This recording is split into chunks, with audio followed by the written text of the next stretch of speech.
जिंदगी का एक टुकड़ा चख ले जरा, चख ले जरा। थोड़ा सा रफू करके देखिए ना, फिर से नई सी लगेगी, जिंदगी ही तो है।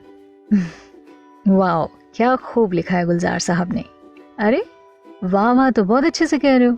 पर जरा बताना, शर्ट जरा सी फट जाती है आपकी बाय मिस्टेक, आपकी नहीं किसी और की वजह से, या फिर ऑफिस में गलती से आपकी ड्रेस पे कोई अपना टिफिन लेते वक्त खाना गिरा देता है, इतना ज़्यादा बवाल खड़ा कर देते हो, तब इस तरह की बातें याद नहीं आती कि शर्ट ही तो है, ड्रेस ही तो है, ड्राई क्लीन करवा लेंगे या फिर घर में अच्छे से वॉश कर लेंगे ब्लीच करके।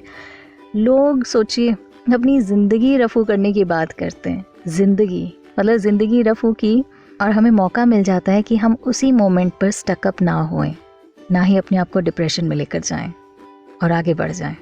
बट हम इन जनरल छोटी छोटी बातों पर इतना बवाल कर देते हैं। क्यों भाई? तब याद किया करो, थोड़ा सा रफू करके देखिए ना, फिर से नई सी लगेगी, शर्ट ही तो है। मैं हूँ आपके साथ स्लाइस ऑफ लाइफ में। चख ले जरा। सिर्फ बोलने में यकीन रखते हैं कुछ लोग, करते कुछ भी नहीं। मतलब दिलेरी दिखाने की बात हो तो लंबी लंबी बातें करवा लो, बट एक पर्टिकुलर चीज़ में गॉड नोस क्यों कंजूसी दिखाते हैं। और इसके सबसे ज़्यादा आपको एग्जाम्पल्स मिल सकते हैं फ्लाइट्स में, and that too business class में अगर आप ट्रैवल कर रहे हो तो। मे बी इसका एक रीज़न ये भी हो सकता है कि जैसे जैसे आपकी पोजीशन हायर होती जाती है, तो वैसे अगर आप अपने आप को रिजर्व रखें तो you will be able to manage your team better.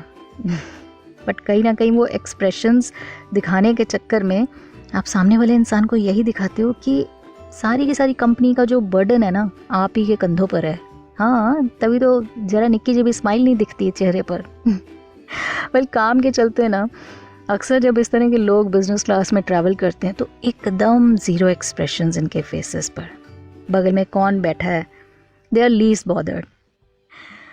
कुल मिला के आपसे इतनी लंबी चौड़ी बात करने का मकसद ये कि अगर रोज़मर्रा की ज़िंदगी में छोटे छोटे मोमेंट्स में अगर हम अपने आसपास जो लोग हैं उनसे हम हाय हेलो कर लें, उनसे थोड़ी सी बात कर लें, स्माइल दे दें, तो क्या हो जाएगा? एक्स्ट्रा टैक्स तो नहीं लग जाता ना, एक्स्ट्रा GST तो नहीं लगता इन चीज़ों पर। हाँ, लेकिन हाँ, वो मोमेंट ज़रूर खुशगवार हो जाता है। क्या कहते हैं? जिंदगी का एक टुकड़ा चख ले जरा। एक्टिंग करने के बारे में वैसे क्या विचार चलता है आपका? नहीं, ये क्या अजीब सा क्यों फेस बना लिया? इट्स ओके, मैं सिर्फ एक्टिंग की बात कर रही हूँ। या फिर अगर कोई आपसे इस तरह का सवाल पूछता है तो आप पलट के ये कह देते हो, एक्टिंग का ना मुझे ए भी नहीं आता, गुड और बैड की तो बात की बात है। बट आप पूरी तरह से गलत हो। एक छोटे से एग्जाम्पल से बताऊँ, दिन भर में हम कितने फेसेस बनाते हैं, कितने मुखौटे पहनते हैं, हमें खुद भी अंदाज़ा नहीं रहता। ऑफिस में बॉस के सामने हार्ड वर्किंग और एकदम डेडिकेटेड एम्प्लॉय का, फ्रेंड्स के बीच ऑनेस्ट दोस्त का, घर पर पेरेंट्स के सामने एकदम अच्छे बच्चे और वो क्या कहते हैं डिसिप्लिन काबिल बच्चे की तरह। मैरिड हैं तो लाइफ पार्टनर के सामने केयरिंग एंड लविंग होने का। मतलब हम हैं एक, बट एक ही दिन में इतने शेड्स अपनी पर्सनालिटी में ले आते हैं कि हमें पता भी नहीं लगता कि हम इतने अच्छे एक्टर हैं, और हर पल में किसी को लग ही नहीं सकता कि हम एक्टिंग कर रहे होते हैं। तो फिर हम कैसे कह सकते हैं कि हमें एक्टिंग नहीं आती? बस हाँ, एक चीज़ हो जाती है, ये सब रोल्स प्ले करते करते ना हम अपने आप को भूल जाते हैं, और बस जब उस अपने आप को टाइम नहीं देते फिर हम फ्रस्ट्रेट हो जाते हैं, फिर हम दूसरों पर ब्लेम गेम शुरू कर देते हैं कि किसी को मेरी नहीं पड़ी, जिसे देखो हर कोई अपने बारे में सोचता रहता है, मेरे बारे में कोई सोचता ही नहीं है। तो जनाब, थोड़ा सा आप ही सोच लिया करो अपने बारे में। अब देखो ना, कितने टाइम से सोच रहे थे कि डांस क्लासेस ज्वाइन करनी है, क्योंकि शर्म आती है ना, कभी किसी वेडिंग में करना पड़ता है तो लोग ज़बरदस्ती आपको खींच खींच के डांस फ्लोर पर लेकर आते हैं, लेकिन आपको सिंस अच्छे से डांस करना नहीं आता, या आपको ये लगता है कि अगर हम डांस करेंगे तो लोग हंसेंगे, तो why don't you join some dance classes? किसके मुहूर्त का इंतज़ार कर रहे हो?